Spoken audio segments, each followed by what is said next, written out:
Pour atteindre Rabia, il fallait en ce début de journée contourner la route principale, jugée en partie encore trop dangereuse. À quelques kilomètres de la ville, les canons d'une unité d'artillerie de soutien des Peshmerga se sont tus. Les soldats s'octroient le repos du guerrier.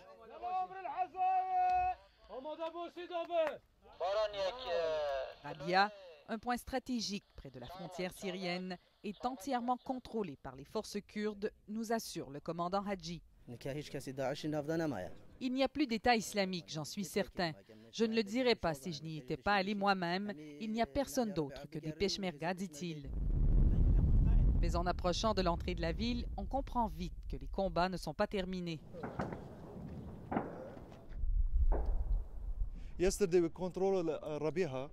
Nous avons pris le contrôle de Rabia hier, explique ce jeune soldat, mais il y a un édifice où une vingtaine de tireurs d'élite sont toujours embusqués.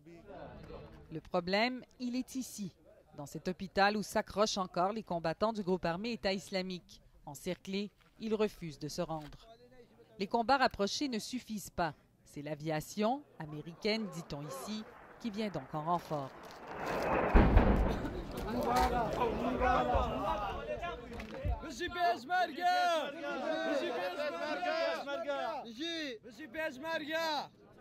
Les soldats kurdes derrière moi se réjouissent à la vue de cet édifice qui explose. C'était la dernière poche de résistance du groupe armé État islamique à l'intérieur de Rabia. Mais les célébrations seront de courte durée. L'hôpital tient toujours et après une brève accalmie, les tirs reprennent.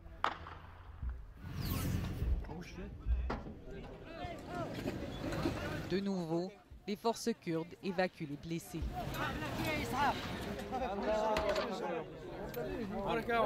Ces jeunes soldats rentrent tout juste du dernier assaut lancé sur les combattants de l'État islamique qui leur donne toujours du fil à retordre.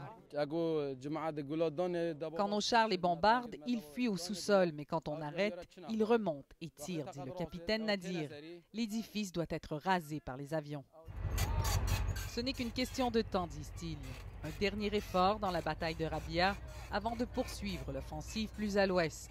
La victoire est encore bien loin. Ici Marie-Ève Bédard, Radio-Canada, Rabia, au Kurdistan irakien.